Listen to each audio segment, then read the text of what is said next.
Let's be honest. What passes for most nonprofit stories sound like a boardroom wrote them.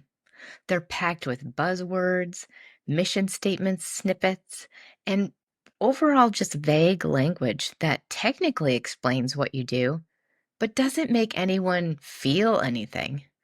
And if you want people to care, to donate, to get involved in your mission, they have to feel something. So today, we're talking about how to fix your storytelling. You're going to learn three simple ingredients that every good story needs, how to shift the spotlight to your donor, and how to quickly improve the stories you're telling on your website, social media, and in your emails. This episode is for you if you've ever looked at your About Us page and thought, this doesn't really say who we are, or skimmed your social media feeds and found a bunch of infographics and stats, or looked back at your emails and realized they're only about your organization and what it needs. Come with me through today's short and sweet episode for simple ways to improve your organization's storytelling without having to learn a whole new process or reading a new book. Let's dive in.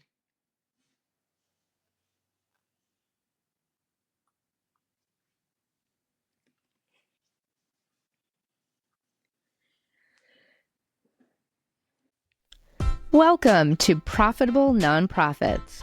I'm Bernadette Mack, and I help nonprofit leaders just like you build sustainable, thriving organizations without the burnout. If you're tired of constantly chasing donations, or you struggle with engagement, or you're wondering how to make a bigger impact, well, you're in the right place. Each week, we tackle real nonprofit challenges with practical, no-fluff strategies that you can apply right away. You're doing all the hard work, so now let's make it a little easier.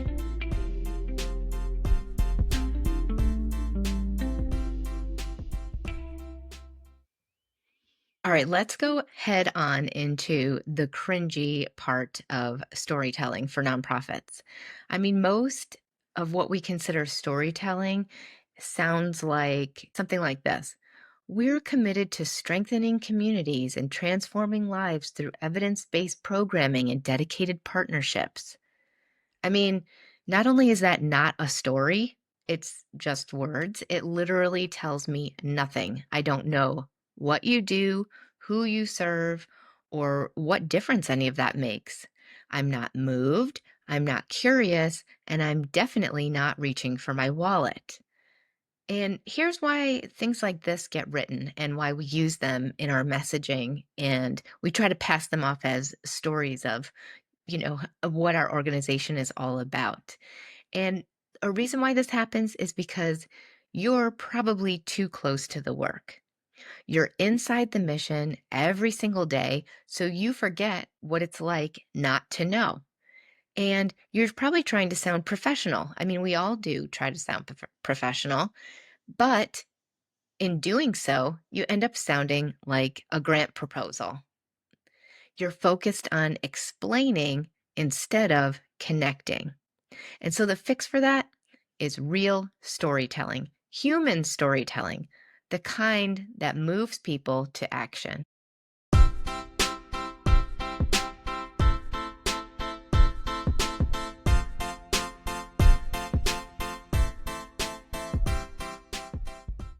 So, a powerful nonprofit story, or actually a powerful story of any type, has three elements. There's a character, and this is a person or a group at the center of your story. They're real, they're relatable, and they're specific. Give them a name, a face, a quote, anything. I know that sometimes being able to show actual people who benefit from your mission and from your organization, and also a photo of them and their real names can be a real big conflict. It can't, you just can't do it for privacy reasons, but there are ways around that. So whenever possible, maybe you have a fictional person who represents a real person, but in any case, you need a character, a real person that people can relate to. There also has to be a conflict. What challenge or problem is that person facing or did they face? And this is the kind of tension that builds empathy that people can connect with. And it's why the story matters. It's why you're telling it. It's all about this conflict and how it's going to be resolved. So that leads us to the third thing, resolution. How was their life changed? What role did your organization and your supporters play in that outcome? So, character, conflict, resolution. That's the basics of any story. So, here's a quick example. When Maria's small business was shuttered during the pandemic, she wasn't sure how she'd keep food on the table. Then she found our Women's Economic Empowerment Program, and today she's not only rebuilt her business, she's mentoring others in her community. With your support, more women like Maria can take their futures back. I mean, that's a super short, very quick example of using storytelling to get the point across of what you do rather than saying, we help women keep their businesses going or we empower women, even worse, right? To keep their businesses afloat. So you see the difference. Like many nonprofits would just say, we empower women in business for a brighter future. Like, ooh, great, soundbite. That's not a story. That's not connecting. That's not making us feel like we are alongside with Maria and can identify with what she's going through. And this was just a short example. Obviously, you can talk more about Maria, who she is, and what her life is like, and what the circumstances were that led to her having problems during the pandemic, keeping her business open. So you can expand on that for a longer story. But even with a quick story, we see how different it can be if we use storytelling versus just flat out telling people without giving any details. All right, now that we have the elements of a great story, and a lot of times we use the main character in a story as someone who has received our services or someone that we're serving in some capacity or someone who has been impacted by the mission. And that's great. Those stories are awesome. But also consider ways that you can make the donor the main character in the story. So you make the donor the hero. And this is one of the biggest shifts that you can make in your storytelling because a lot of nonprofits position themselves as the hero, but you are not the hero. Your programs aren't even the hero. The donor is. And here, when I'm talking about hero, I'm talking about it as an archetype, not a literal hero. I personally feel like the word hero is extremely overused, especially in nonprofits, and it almost sometimes feels patronizing. Like to me, an actual hero is someone who saves lives or rescues firefighters, first responders. Like you get the idea. That's to me what a hero is. And when you're calling somebody who's making a $25 donation a hero, it feels a little, I don't know, it's wonky to me. I don't like overusing hero. But in this case, what I'm talking about is the archetype of the hero. I feel like we can dial that hero and champion talk back for sure. But when it comes to storytelling, the hero archetype is an important part of the story.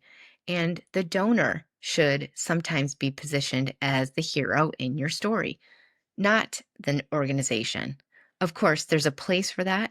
And certainly, you do want to talk about why your organization is qualified and trustworthy and doing the work, but that should be in very specific places and not necessarily showing up all the time in your storytelling. The organization is the guide, it is the path or the vehicle, but the donor is the person who makes the impact possible. They put the gas in the vehicle. Without the donor, you're going nowhere. So when you position your messaging this way, you're inviting supporters to take action because of the transformation that they can help create, not just because your organization, quote unquote, needs money to do this work.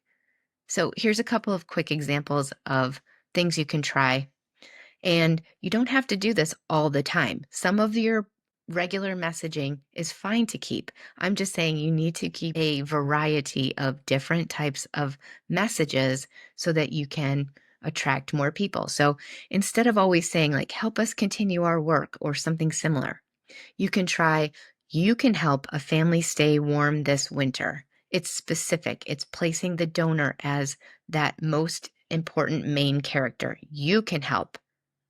Yes, that's what we do as an organization. We help families stay warm, but you can do that by supporting us. And instead of, we're raising funds for our annual scholarship campaign, like that might be a fact. Yes, you are doing that. But to talk to the donor, you can say, will you be the reason a student gets to go to college this year? Okay, very different type of messaging. And the shift is sometimes subtle, but it can be really powerful. Also, just, be careful because as I mentioned, if you overdo this, it can become disingenuous sounding. If you overstate the impact that one person can make, it's hard for them to believe it. And we've talked about this before. The value proposition of what you're offering for them to do has to be believable. It has to be something they can say, yeah, I want to participate in this because I feel like my gift is going to actually make an impact in some way, even if it's a small way. Hey, nonprofit leaders, does your mission statement actually inspire action? Or is it an old relic filled with nonprofit jargon and cliches? If you're looking to craft a mission, vision, and value statement that truly connects with donors, volunteers, and stakeholders, I've got the perfect resource for you. My Mission Workbook is a DIY guide designed to help you and your team clarify your purpose, align your messaging, and create statements that fuel real impact. Stop talking around what you do and start connecting your mission with donors and members. Everything, and I do mean everything, starts with a well-written mission statement. Grab your copy today at BernadetteMac.com under Resources. All right. Now, let's apply these quick little lessons to places where your story already lives. So, one place is on your website, on your About Us page. Think about reworking this page to include a real character, a conflict, and a resolution. And you can do this, one great way to do this is to focus on the founder. A lot of times people will just show pictures of the people who work at the organization and what they do. Okay, great. But how about starting with a story? This is Sally.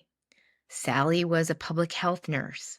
She saw XYZ problem in the community and she saw that nobody was addressing it. So she did A, B, and C to address the problem.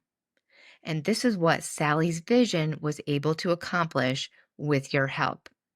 So don't just say what you do, give your title, and, I'm in charge of development. No, show the change that you create by telling a story. Do you need a staff and board listing with headshots? Yes, you do. It's great for people to see that there are real people behind this mission and real people working on these initiatives. But you also need an origin story that resonates with people and shows that these are real people doing meaningful work that's actually making a difference and how that came to be. Social media posts is another place. You can highlight short stories of transformation, like the story about Maria earlier and, struggling through the pandemic, but now becoming a mentor for other business owners. Even a simple, like, before and after quote can be really powerful on social media. Like, I thought I was out of options. Now I have a job I love and a roof over my head. Like the before and after of what the organization was able to do for them. So, social media is a great place to tell stories, even if the stories are primarily visual. Many organizations do this pretty well, I would say. But across the board, I think that this could be done even better. If you look at a lot of nonprofits feeds, there's probably a lot of infographics there and stats, and which can be interesting and they can tell their stories in their own way. But people crave hearing about the journeys of other people, seeing the people. Who are they? What happened? Could that type of thing happen to me or someone I know? Because that's where everyone's brain goes when they hear a story. How does this relate to me? Could this happen to me? Where am I in this story? What would I do? So, hearing a story, empathizing, and internalizing the lessons are the goals that we should have for everyone who engages with our stories. They need to put themselves in the shoes of those other people and understand what it would feel like and how it would feel to have their problem solved or to be helped in some way. And that can go also for animals. What would it be like if, my beloved dog was the same as little Rex who was found, I don't know, on the street. But the important thing here is to tell a story that people can be part of and put themselves in and understand what it means to be part of the solution for that problem. All right. Also, email. Email is literally the perfect place to tell stories. You've got more space to weave the story and to show images, and your call to action can be a lot easier to find than if it was on social media, like Instagram. It's like link in bio. Like that's extra steps for people. They have to be super motivated to actually go to your bio and take that link to find out more.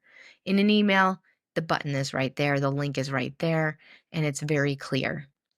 And what's more, and as I always point out when it comes to email, you're much more likely to get eyeballs on your story if it's in your subscriber's inbox than if it's just floating out in the ether trying to hit the algorithm lottery on social media. An email is not just for pitching a campaign. It's making human connections between the campaigns. It's for starting a dialogue. It's for establishing your brand and your personal voice. It's for telling stories. People want to give to people, not just programs. Email is where you can tell the stories about people. And remember, every story that you tell should make the donor feel like they're part of the solution, like they can be the main character in a story of success.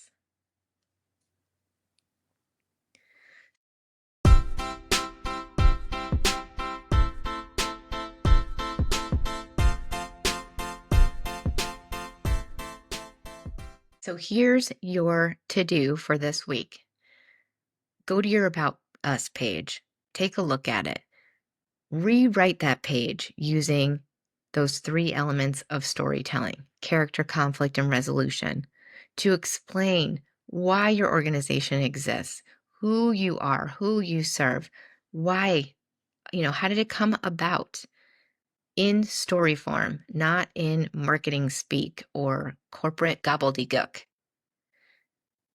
And if you're feeling bold, even try to do your About page story, making the donor the hero of that story.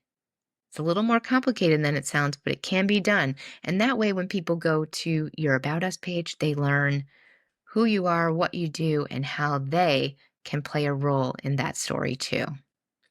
So do that and then shoot me a message or send me a voicemail at 914-297-7692 and let me know what you changed.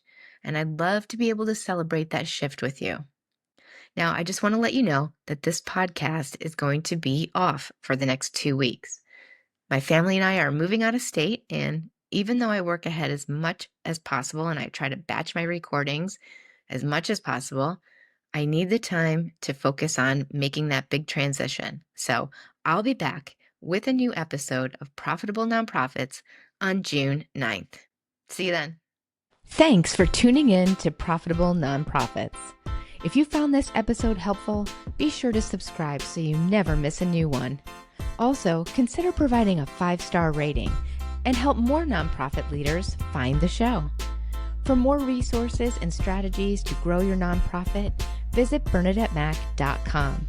And if you have a question or a topic you'd love me to cover, send me a message or leave me a voicemail at 914 297-7692. I'd love to hear from you. Until next time, keep up the good work. And remember, running a nonprofit is tough, but you're tougher.